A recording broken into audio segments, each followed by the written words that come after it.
We don't play the social game. We are social. Power 98.5. You're listening to Power 98.5, powered by United Angels Dream, your #1 resource for public relations, entertainment, and multimedia. Contact them today at unitedangelsdream.com. Empowering listeners from the US to the UK. Live on air with Stephen Cuoco.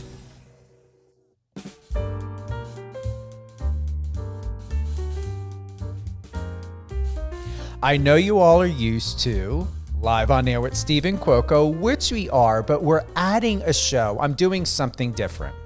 We've got my good friend Jake Jensen, and I've got to go ahead and I'm going to read this. He's with us, and I'm going to read this. So, thanks, Brian.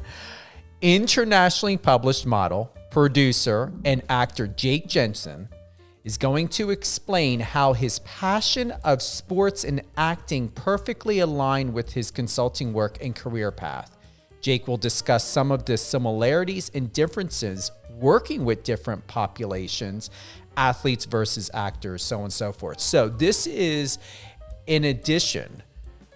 It's called In the Actors and Athletes Studio with Stephen Cuoco and Jake Jensen. This is brand new. We're going to be doing this quite often and providing, Jake's schedule, because he's filming commercials and doing, photo shoots, or people are wanting to photograph him and everything else.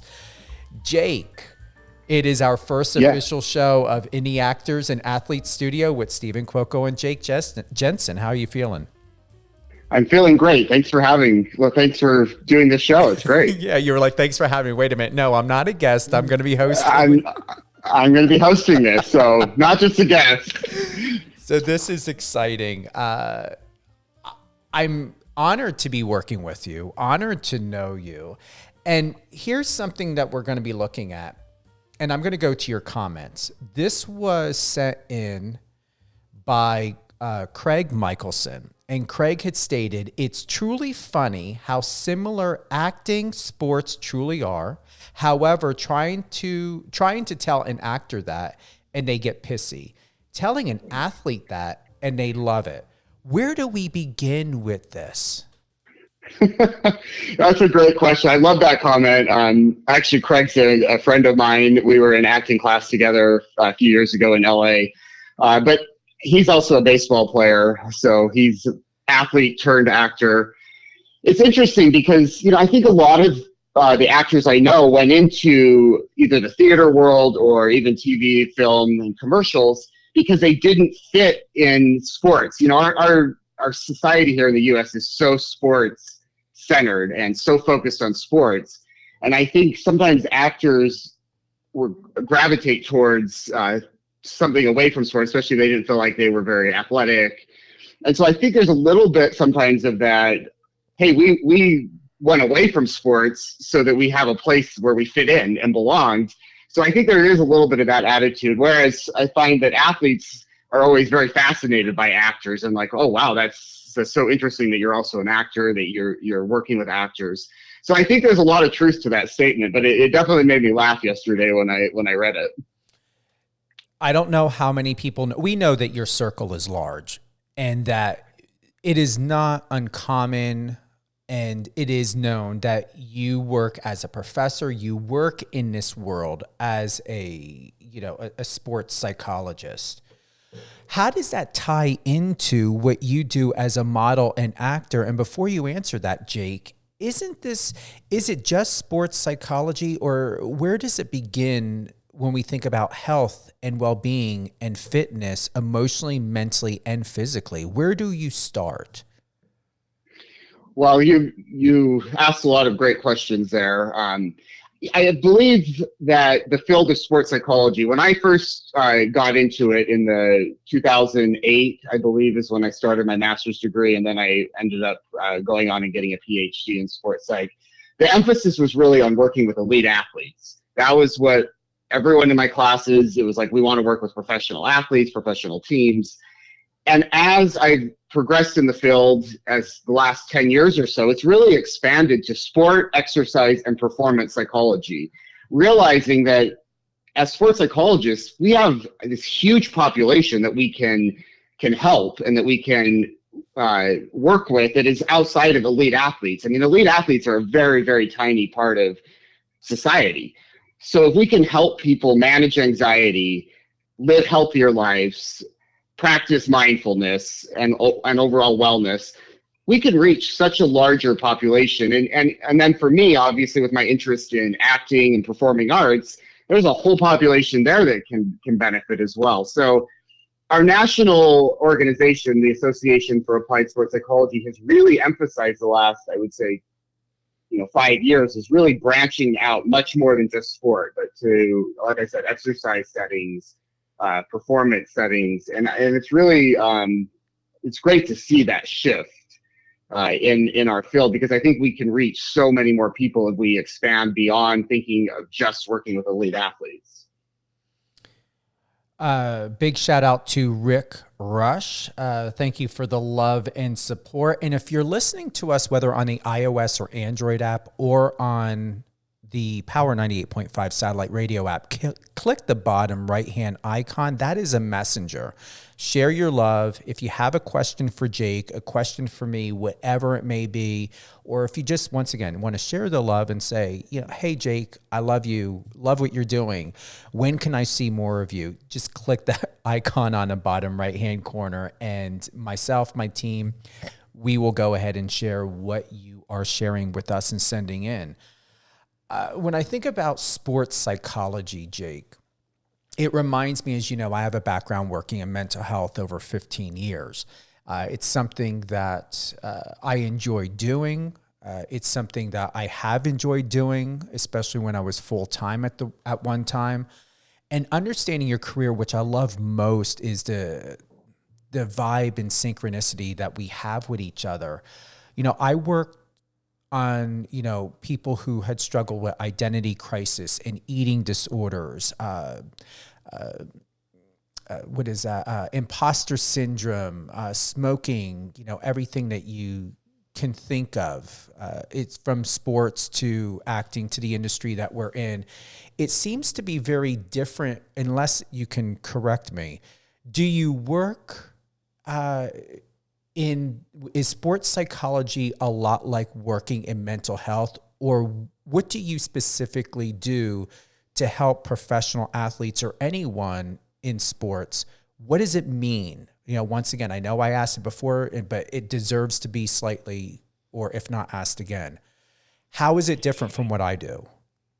Well, that's a great question. And there's really two branches of sports psychology. There's those that go through traditional psychology graduate programs, and then there's those that go through more of a kinesiology, the study of human movement, sport, that goes into sports psych. And I purposely chose the kinesiology route because I wanted to focus on helping individuals in performance settings manage anxiety, manage stress, related to performance. That being said, I also took a lot of classes in psychology and counseling, but I don't treat mental health issues. I obviously have to be able to recognize symptoms, warning signs, hopefully stop it before it progresses further. But in the case of, if I'm working with an individual who does seem to be showing signs of an eating disorder, clinical depression, etc., then I refer them. I have a network that I refer them to. So I'm a certified mental performance consultant, but I am not a licensed psychologist. So ethically and legally, I personally can't treat actual mental health issues. Although I think it's incredibly important that anyone in sports psych, no matter what route you go, has a lot of knowledge of mental health, because that's so important. And I'm so happy to see so many more athletes, professional athletes, willing to share their struggles with mental health, because that dialogue and being willing to talk about it is so crucial. I'm sure I've worked with individuals over the last 10 years that were scared to talk about mental health, and I think now we're starting to really, it's more acceptable and open to talk about it, which is great to see. And I don't know if that clarified or answered your question at all. It does, and it did. And I want to read something here. Sports psychologists help athletes improve their performance. In most sports psychology careers, you work with athletes on motivation, stress management, visualization, effective teamwork, and other psychological factors affecting athletic performance. Exactly what you covered. Is there one that stands out the most, Jake, that you find to be very repetitive in your field that is at the top of the list that you address with an athlete? I would say two come to mind. The first one is relaxation techniques. Everyone, no matter what performance setting you're in, whether you're an athlete or an actor, you have to be able to relax. And not being so relaxed that you're not, ready to perform and ready to compete, but learning to relax in the pressure moments when there's stress, whether that's on the athletic field or on set. There's going to be stressful moments, and having some techniques, I think, is very, very useful for athletes and actors, anyone performing, whether it's simple breathing exercises. We also do a technique called progressive muscle relaxation, where you actually practice purposely tensing up your major muscle groups and then releasing that tension, basically, so you feel like you have more control so when you're feeling yourself tensing up, you can release that tension. I also do a lot of work with meditation and using that as a relaxation exercise. And then I would say the second one is imagery. Often we call it visualization, but imagery is actually incorporating all of the senses. So if you're mentally rehearsing a performance, you're not just seeing yourself doing it, you're hearing the sounds of the crowd, you're hearing what your scene partner is saying, you're using all the senses to make it as real as possible. So I would say relaxation and imagery are probably the two skills that I work most with my clients and whoever I'm working with. Have you ever worked or advised to do EMDR? And I'm assuming you've heard of the eye movement desensitization. Have you? I have heard of it. It's not something I'm trained in, so I have not specifically worked with that. I'm going to tell you, when I was a kid, it was recommended. I'm an advocate for EMDR. For anyone, and so definitely look into it.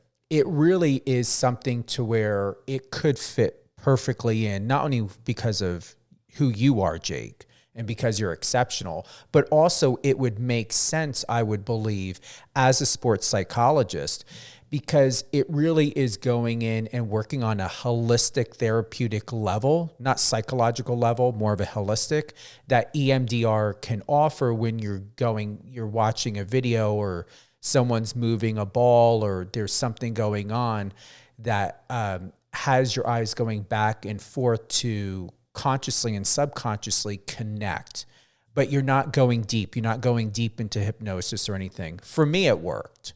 As a kid, I'm a true advocate because here's the thing. When people think of psychology or psychologists, there's still a stigma around that. And I know from working with professional athletes are trained to always win. Compete, train, win. Compete, train, win. And in between, rest and everything else like that. The disadvantage I find that most athletes experience is the lack of a support system that you and myself can offer in their field, because most of the time people think, well, either their coach is going to address it, where most coaches are not even qualified like you are, and they're not therapists or psychologists. So it's more of this underlining of like a pep talk, or it's utilizing from what I call a familiar, friendly bond that they have. So it's that friendship bond, it's that parental bond, it's that familiarity that usually works when I see coaches who work with athletes. But when we think of things that have happened, like with Michael Phelps and Caleb Dressel and many other athletes, whether openly or not openly, of what happens to them, I sit back and I wonder, why did this happen? We're talking about athletes who are being paid 5, 6, 7 figures. Why are there now later publicly expressing these sort of disconnections on an emotional and mental level with an athlete? It would be like, wouldn't they already have something set up for them or some sort of systems in place so that the athlete doesn't become burnt out, overly exhausted, constantly in fight or flight? But when we look and consider their profession, they are in fight or flight because they have to perform. And if they're not performing, they really get themselves almost like what I call like an addiction, like the psychosis and of the person becomes used to and becomes almost like, I would like to say, of something that they become accustomed to. And if they're not performing and training and winning, then it is a shock, I believe, to the emotional, mental state of being. Because then it's like, what do I do now? And that's the number one thing that where I consult with a lot of athletes on a side is about purpose and identity. And they really struggle when they're not in the pool or on the track or on the field or hitting a ball.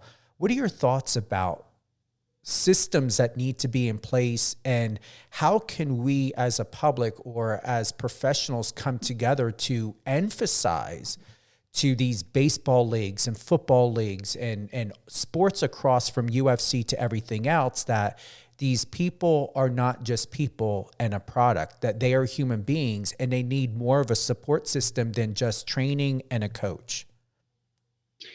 Yeah, I mean, you brought up so many good points there. And, I think at the professional level, we're doing much better with having that support system, a sports psychologist, a clinical sports psychologist.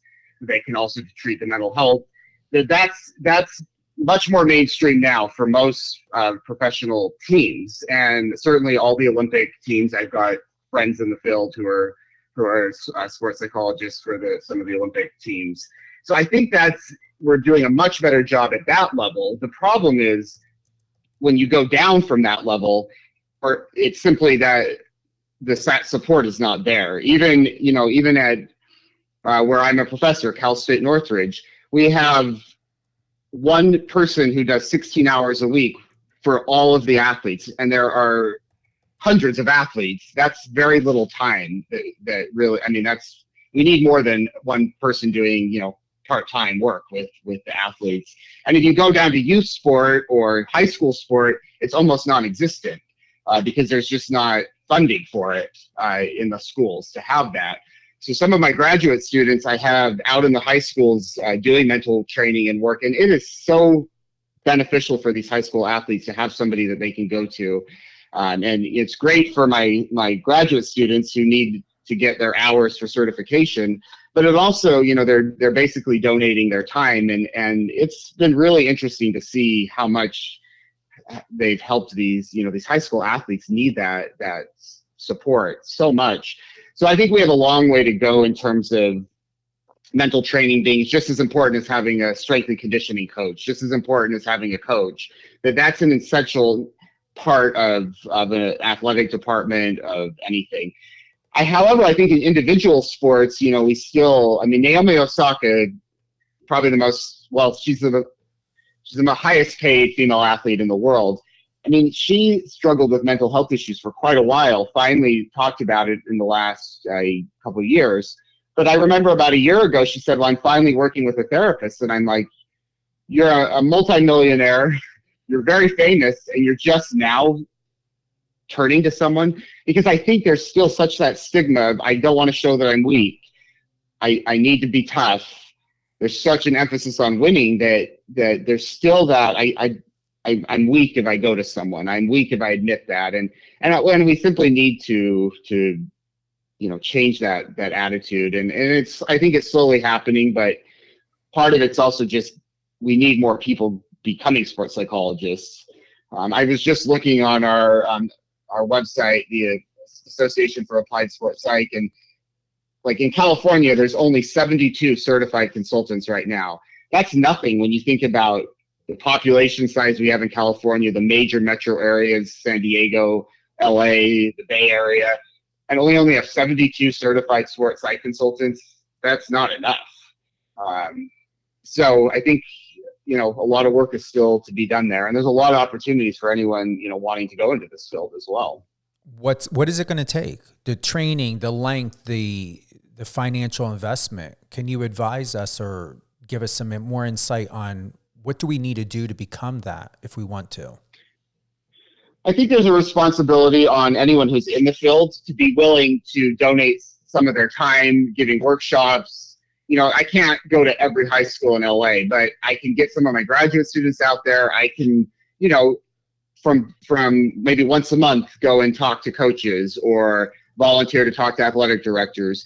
I think visibility, we just have to be out there more. And so that becomes something that they're willing to think about funding or, being part of.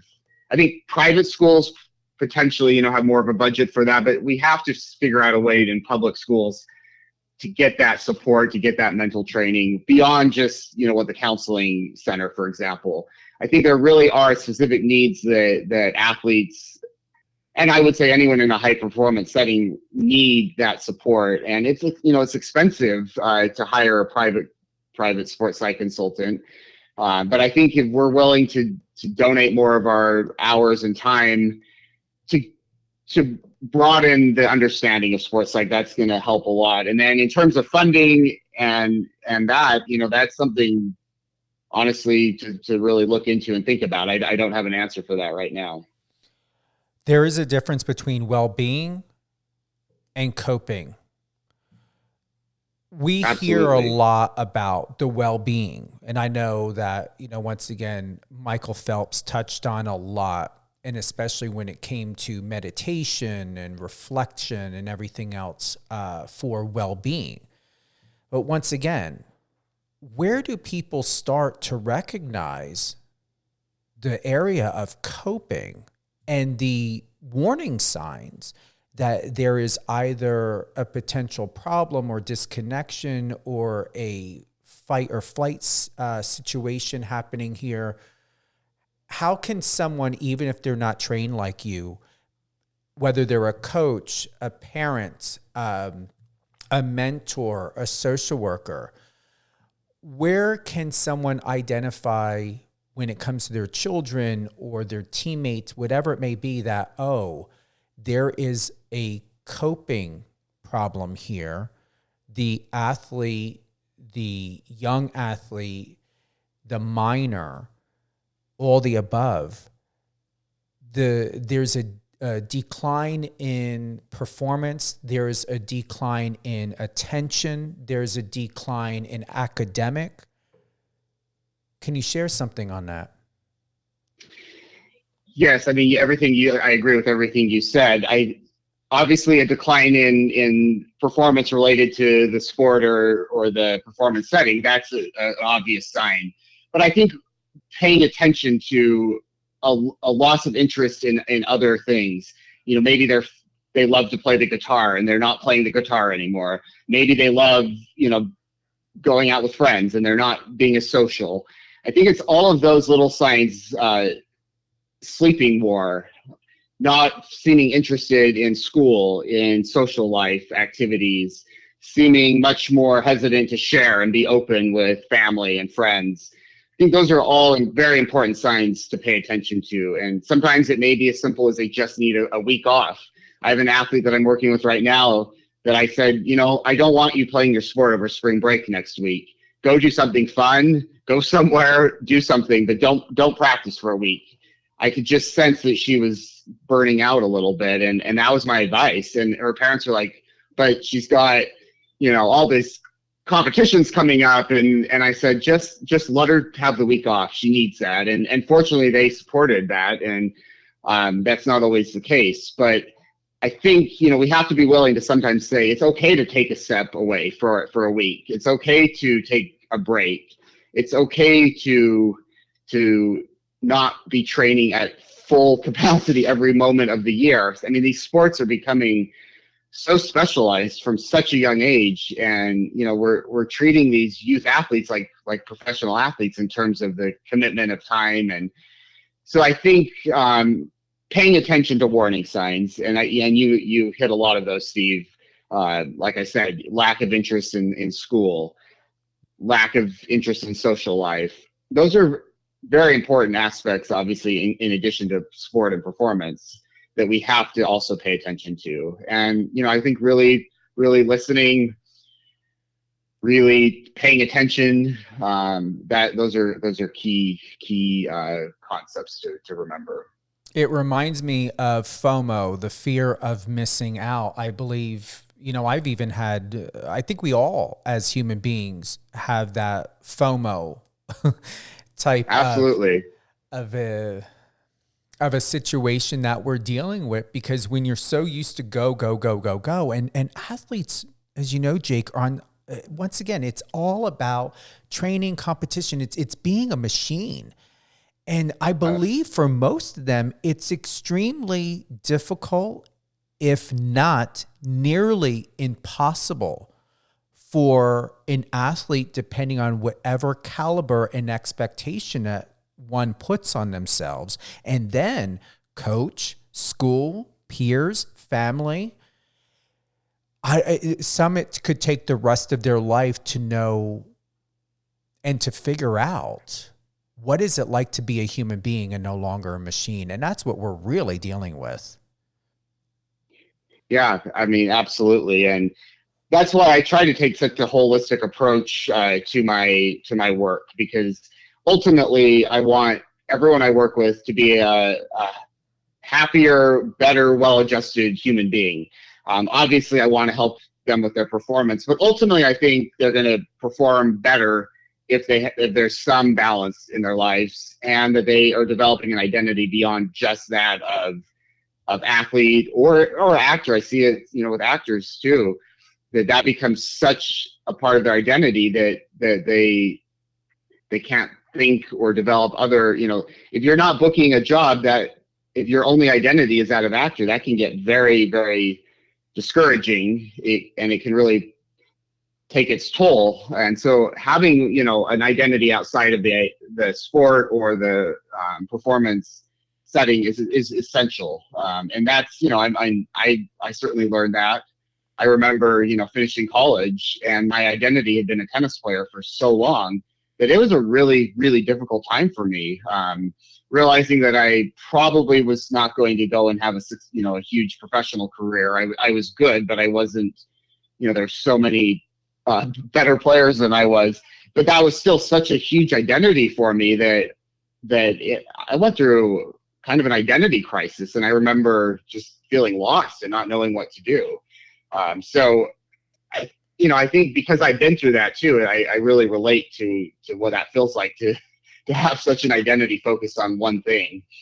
And I think that is important there's nothing wrong with having an identity as an athlete, for example, but you need to know that that's not your only value and your only identity that you bring. Would you say that the comparison of what is expected and required of an athlete is the same as what can be required of an actor?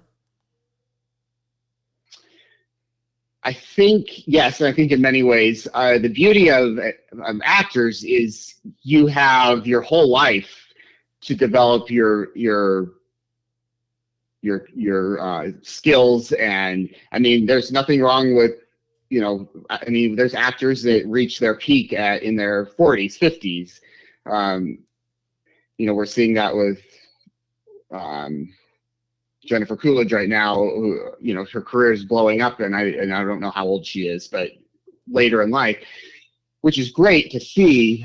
Whereas an athlete, your prime is typically such a shorter, by the time you're 35, 40, you're probably outside your prime by that point. So I feel like it's a little bit accelerated with athletes, whereas actors have a little bit more of time.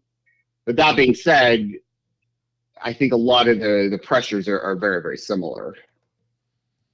And how are you doing as an actor, an athlete, a facilitator? Where's Jake Jensen now in his life? Good. I'm in a really good place to start off with. I have a very healthy identity as an athlete now. Tennis is still a huge part of my life. I play 4 or 5 times a week. Yeah, I absolutely love it. It's the best stress management release that I can do for myself. So, but I have a very healthy relationship with tennis now, and realizing that it's a lifetime sport that I can play. I love it. I love watching it. I love playing it. So I'm very healthy relationship with tennis now, which I'm very grateful for, because so many athletes that athletes my age are not playing their sports anymore. And they have this kind of, they're almost PTSD from it. So I'm very grateful to not be in that situation. My acting career is doing well. I'm getting more and more opportunities. I'm working hard at it. I've been in LA now for 9 years and have worked very consistently and steadily at growing as an actor. So I feel like good things are coming, and I just keep plugging away at it. But I'm at a good place in my life, professionally, personally. The great thing I've always said is I get to be my own case study. Studying sports psychology, I got to practice it all on myself, and it's great. I mean, I get to practice all the techniques that I teach. I get to practice mindfulness and relaxation techniques and meditation, and it's made me a much, I think, happier, healthier, and well-adjusted person than I was as a early 20s college athlete. And I wasn't practicing all that, and I wish I had. I wish I had someone teaching me that and helping me, and I didn't. And now you are what I call a master, and a master is a student and teacher at the same time. And isn't it just incredibly wonderful, and what a privilege that you're able to know and to be educated and experienced in these different areas and positions, because you're able to reinforce with your clients and subject, this works. Absolutely. Yeah. It does work. And the fact that I still, in sports, I still train at a fairly high level. I still compete in, age division and national tournaments and things. And the fact that I'm still competing, I think, really helps me relate to my athletes. It's obviously not at the level, it's not, but it's still a high level. And I'm still, I still get nervous, and I still get that excitement of playing a tournament. And so I think that really does help. And the fact that I also, lived that as a D1, NCAA D1 athlete. And then I think with actors, the fact that I'm also going out there and auditioning. I'm also booking a job and then seeing my scene cut from a movie. And I know what that feels like. And I know what it feels like to book a job and then, not have it happen, or have it canceled because of COVID a few years ago, or, whatever it is. I think that makes me very relatable, because obviously I don't want to focus too much on myself when I'm consulting, but the fact that I've lived a lot of what they're going through with my clients, I think that really does help a lot, that I know what I have some sense of what they're going through. It helps out greatly. And one of the things that I would like to share of what I know of for a fact, with understanding of how an athlete and an actor are so synergistically equal in the familiarity on an emotional, mental, and physical level, is all have this main purpose, and it is the pursuit for excellence and a willingness for mastery, to be their best, to perform at their best, and to do their best, and to also set goals and expectations to go above and beyond, to find out who they are as a person, of what can be unimaginary but turn into reality. Yes, I would absolutely agree with that. I think sometimes we focus on the dark side of sports or performance, and there's so many great lessons we do learn from it. Striving to be our best, goals, learning how to set goals, learning how to put dedication and applying ourselves. There's so many great things, and certainly something that I've been very impressed with since moving to LA is, I already knew how hard, top athletes work, but I have so much respect for actors in LA that are working so hard to, get that guest star, to get that series regular role, to make acting a career that supports them. I am blown away by the level of dedication. Obviously not every actor, but there's so many out there that are so talented and so good and working so hard. And I really am impressed and respect that so much. And I think that's something, that I didn't realize till I really got in the trenches with them and have huge respect. Jake, is there anything that you want to close out with?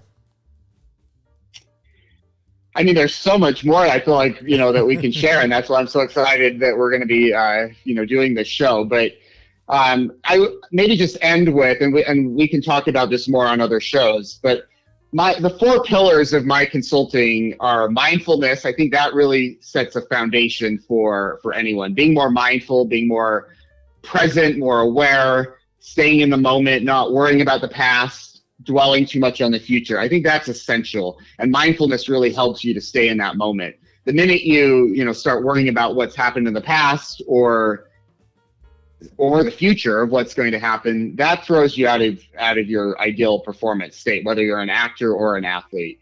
As an actor, the minute you start jumping outside your own self and judging your performance, that just does not help at all. So mindfulness, and then my second pillar of my consulting is, I call it the Mars approach. So mindfulness, accountability. Who are you accountable to? Obviously, first and foremost, yourself. What are you doing to grow as an actor, to grow as an athlete? What are you also doing to build the business? I mean, as an actor or as an athlete, as you move up higher and higher, it is a business. And who are you accountable to? Coaches, managers, whoever you're on set with, teammates, scene partner. You have an accountability to yourself, but also to others. And then resiliency is the R in the Mars approach. It takes resiliency, whether you're an athlete or an actor. It takes enormous resiliency to, go on a 20-match losing streak and be able to still go out to practice and turn that around. To have 20 auditions that you're not booking and to be able to keep positive and keep motivated.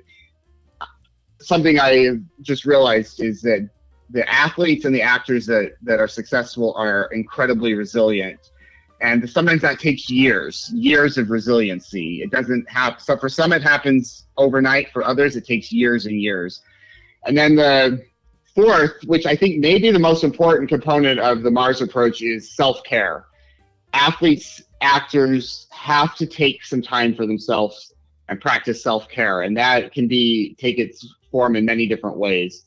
So again, I'd love to, obviously in other shows, focus on these different pillars more, but remember the importance of mindfulness, accountability, resiliency, and self-care. And that's kind of the philosophy that I work from. And I believe in it because I practice it myself. Well, we're going to have many more shows. Good. I'm excited. In the Actors and Athletes Studio with Stephen Cuoco and Jake Jensen. All great things. Jake Jensen, head on over to his Instagram, JakeJensen Media, Jake Jensen Media. When are you getting yourself on TikTok, my friend? My students tell me that every week. You got to get on TikTok. So it's going to happen soon. I'm going to tell you, I do my best. I post what I want, when I want, and I keep it in alignment to what I'm doing. With you, oh man, you're probably I think I have 23.4K followers or so. And I can range anywhere between 300 to 1,500 views. I did find out it was shared online and in the news that TikTok decides who goes viral or not. We all know the tips and tricks behind the scenes. With you, I highly doubt that you're not going to have a problem. I can picture you blowing up, and I'm going to go to your TikTok. I'm like, okay, Jake's got 1 million followers. Not surprised, I'm only at 23.4 K, but hey. Well, as long as I don't have to dance, do one of those TikTok dances, I'll be okay. Hey, if you're winning a tennis match or something, or you're on the red carpet, why not? You've got the perfect personality. Why not? I can do it. It'll be good. Yeah, I can laugh at myself. That's for sure. And you know what? I don't recall ever seeing someone of your caliber and education and expertise on TikTok. People are talking about, you got the attorneys talking about car crashes and tax people and real estate people and interior designers. I have not, and I'm going to tell you for a fact, I have not come across one TikTok video about sports psychology, sports psychology and acting. Nothing. You could be the first. Well, let's do it. I'm going to be the first. You are going to be. That sounds great. I will. I'm going to do it this week. I'm looking forward to it, and I'm going to be one of your top, if not your first follower. Sounds good. Jake, is Instagram right now your main go-to for people to connect with you, or is it Instagram, IMDb? Where do you want people to reach out? Instagram's great. I mean, that's probably social media that I check and I'm on the most right now. I'm not sure with the IMDb if you can direct message me through that, or I think my contact certainly is on there, and so IMDb is good. Instagram, I don't know, is TikTok once I'm on that, or can people message me through that? Yeah. I don't even. Yeah. Okay. Yeah. So that will be coming, but yeah, I think either one of those is great. Jake, I'm excited. How do you feel about our first show?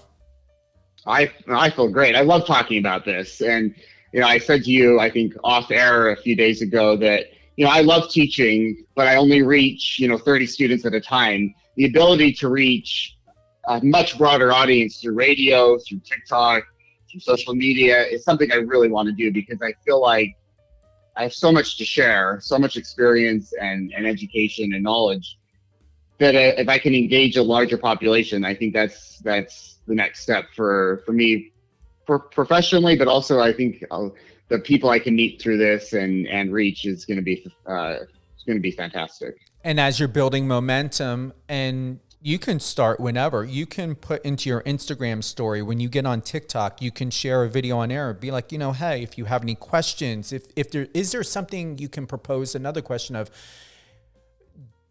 what do you have going on in your life right now that you could use some help in or advising, like especially with TikTok, because TikTok, I would say, is the 411 of information. I mean, if you want to go, I'm going to say like TikTok is the new Google, honestly. If you want to know something, I mean, people are either sharing content or asking questions or both. I'm going to tell you, this can open up to you receiving comments and compliments and questions all at the same time. Everything for you to bounce off of, going all the way back to simply, and I'm going to head on back to Jake Jensen Media, when, it's important. And it was by Craig Michelson when he made that statement. And that turns into a topic. I have to reread it. It's truly funny how similar acting and sports truly are. However, try telling an actor that and they get pissy. Telling an athlete that and they love it. You can have a good conversational, piece from that and share insight. Because this isn't, absolutely. This isn't stuff that people are talking about. Honestly, if it wasn't for you, Jake, I wouldn't be probably having this conversation. Yeah. And I said earlier, we need more conversations like this. And I think we are doing something really important so that people are hearing about this much more than they have. And so this is exciting, I think, for me, and I can tell you're excited, Steve. So can't wait for the next show. Yeah. And honestly, these athletes need it. I'm I'm meeting with an athlete's manager tomorrow. Going to be giving her a call, top athlete. The name is so worldwide known, and I have been advocating that there needs to be more people like you and me in the business. And yes, I handle the PR side. I don't specifically handle the psychological side any longer. And I do refer out. I am capable, and I am counsel, and I share to where I'm comfortably wanting to share, and at the discretion to, follow the law and to protect myself and a person who I'm suggesting. But I always hold my clients or people that I consult with accountable. And then I'm like, listen, either you need to talk to an attorney, or maybe you need to talk to someone like with Jake Jensen or your coach, whatever it may be. But I had made many statements with athletes and their coaches or their management team that there has to be a better system put into place for these athletes, besides a system that is governed strictly around and about performance, because they're human beings and they cannot be a machine 24/7. It's unrealistic. Yeah. Soldiers cannot be soldiers 24/7. We all know what happens with people in the military. Sports is no different. Yeah, absolutely. I actually went to a conference a few weeks ago for those in the military that were coming back from deployment from last year. They had all been in Poland for 10 months away from their families. And it was very eye-opening, to see what that, transition back into civilian life is like. And so, yes, I think, again, there's so many opportunities that sports psychologists can help in so many different, whether it's the military, whether it's acting, whether it's, athletes, of course. And I think, being proactive, taking a proactive approach to mental training. So it's not just reacting to a problem. I think so many times, it's just a reaction to not, performing well or to being burned out. But if we can be proactive and learn these skills before there are problems, that's the ideal way to do it. It's just the reality is that often it's much more of a reactive approach. But being proactive is so important with this. Thank you, Jake. You are live in the Actors and Athletes studio with Stephen Cuoco and Jake Jensen. It's been a great honor, and I'm really excited for you. Well, thank you so much. This has been a great opportunity, and I appreciate all of our listeners and comments, and you're all great. So thank you so much. Thank you, Jake. Hold the line, Jake, and we're going to be closing out. And do you want to give a shout out to anyone or any closing thoughts at all? I just look forward to sharing more, and thank you for everyone who's supported me, and including Steven. He's been a great support and friend, and I think we align very well in terms of what we're doing. So thank you so much. I'm excited, and you are most welcome, Jake. Thank you to everyone who's tuned in to In the Actors and Athletes Studio with Stephen Cuoco and Jake Jensen. All great things, Jake Jensen. Head on over to his Instagram at Jake Jensen Media, JakeJensen Media. You can always head on over to power985.com. Click the icon, the messenger in the bottom right-hand corner for any and all upcoming shows. Please submit your questions, share the love. If you want to, go ahead and have us do a shout out for you for something that you're doing, or even a question for Jake, or if ever in the future for Catherine Swain with Catherine and Company, Resilient You with Alicia Pazzoni. New episode with Alicia Pazzoni is going to happen this Saturday, 8 Pacific, 11 Eastern. And then let me tell you with Lady T, with Terelia Hoskins, I believe she should be back with a new episode sometime during the end of the first week. I don't know if she's going to have an Easter Sunday episode. Her show airs 4 p.m. Eastern time. She is currently a bi-weekly show. We will find out. My birthday happens to be on Easter Sunday, April 9th. I'm very surprised. Normally it falls on a Thursday or Friday, sometimes a Saturday. This year, it's going to be on Sunday, Easter Day. Happy New Year, everyone. Once again, all great things Jake Jensen. His Instagram, Jake Jensen Media, and that's his last name is Jensen, and he will be on TikTok soon. I'm excited, and I will be following him. Download the Power 98.5 satellite radio iOS or Android app. Remember, you can tune in on Alexa. If you've got the Fire Stick, the Alexa is available there. If you happen to use Siri, just go ahead and, prompt her to open up Power 98.5. We also stream live 24/7 on MyTuner, Radio Line, Streamitter, Live FM, radio, and more. However, just keep it and make it simple. Just download the app, listen to us on Alexa, or head on over to power985.com. Super excited of many more things that are happening. And speaking of sports, we have coming up, where is it? I know I have it. Where did I put it? Here we go. Speaking of sports, I've got Gregory Sinat. He is a professional football player with the New York Giants. That's going to be quite interesting. Looking forward to that interview.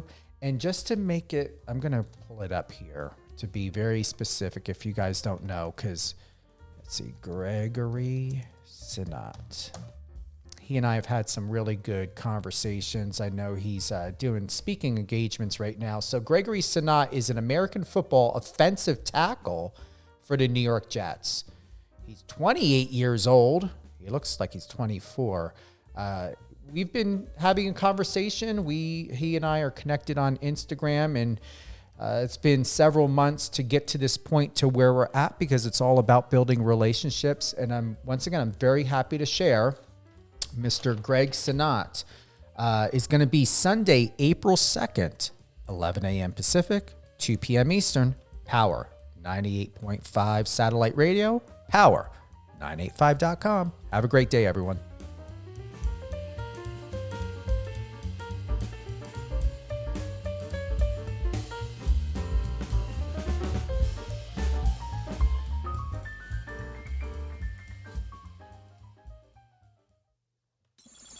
Friend us on your socials and let's connect.